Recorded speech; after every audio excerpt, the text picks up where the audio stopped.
মাছ আমাদের কাছে অত্যন্ত পরিচিত একটি প্রাণী।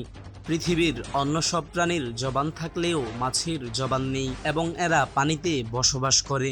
কেন মাছের জবান কেড়ে নেওয়া হলো এবং তাদের মৃত অবস্থায়ও খাওয়া হালাল করা হলো, এর নেপথ্যে রয়েছে একটি চমকপ্রদ ঘটনা।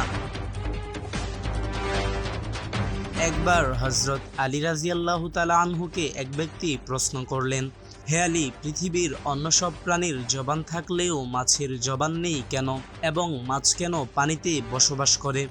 জবাবে হযরত আলী রাদিয়াল্লাহু তাআলা আনহু বলেন, মাছেরও জবান ছিল এবং তারা কথা বলতে পারত, কিন্তু তারা নিজেদের উপর জুলুম করার কারণে মহান আল্লাহ তাআলা তাদের জবান কেড়ে নিয়েছেন।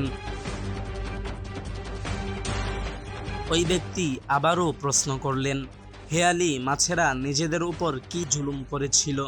তখন হযরত আলী রাদিয়াল্লাহু তাআলা আনহু পুরো ঘটনা বর্ণনা করেন। তিনি বলেন, ইবলিশ হযরত আদম আলাইহিসসালামকে সিজদা দিতে অস্বীকার করায় তাকে আল্লাহ তাআলা বিতাড়িত করেন এবং দুনিয়াতে পাঠিয়ে দেন। ইবলিশ দুনিয়াতে আসার পর সব ধরনের প্রাণীদের কুমন্ত্রণা দিতে লাগলো। সবার প্রথমে সে কুমন্ত্রণা দেয় মাছকে। ইবলিশ মাছকে বলে, সাবধান, মানুষ এসে এই পৃথিবীতে জুলুম অত্যাচার করে ঘুরে বেড়াবে। ওই সময় মাছেরা জল ও স্থলে চলাচল করতে পারত এবং কথাও বলতে পারত।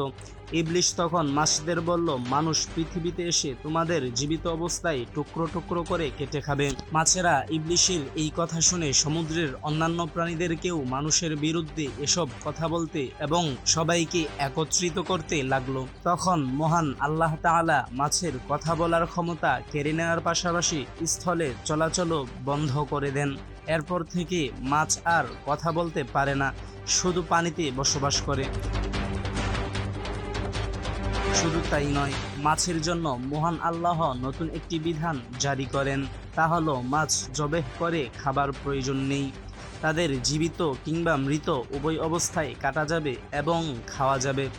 বস্তুত মাছ ছাড়া অন্য কোনো প্রাণী জবেহ করার আগে মৃত অবস্থায় খাওয়া জায়েজ নেই। এজন্য অন্য সব হালাল প্রাণীকে আল্লাহর নাম নিয়ে জবেহ করার বিধান থাকলেও মাছের ক্ষেত্রে তা প্রযোজ্য নয়। মাছদের বলা হয়েছে, তোমাদের যখন পানি থেকে উঠানো হবে তখন তোমরা ছটফট করতে করতে মারা যাবে।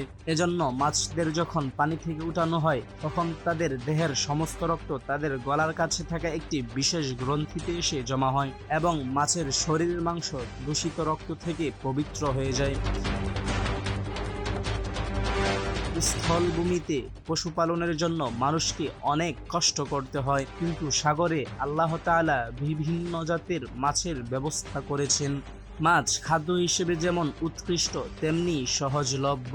মহান আল্লাহ তার কুদরতের নিদর্শন বর্ণনা করতে গিয়ে সাগর ও মাছের প্রসঙ্গ টেনেছেন। তিনি ইরশাদ করেন, দুই সাগর এক ধরনের নয়, একটির পানি সুমিষ্ট ও সুপেয়, অন্যটির পানি নোনা। প্রত্যেকটি থেকে তোমরা তাজা গোশত আহার করো। সূরা ফাতিহের উল্লিখিত আয়াতে তাজা মাছ বোঝাতে টাটকা গোশত শব্দটি ব্যবহার করা হয়েছে।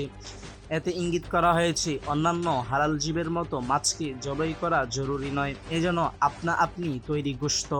এছাড়া হাদিসে মৃত মাছ খাওয়াও বৈধ বলে ঘোষণা করা হয়েছে। মানব জীবনে মাছের গুরুত্বের কথা বিবেচনা করে ইহরাম অবস্থাতেও মাছ শিকারের অনুমতি দেওয়া হয়েছে।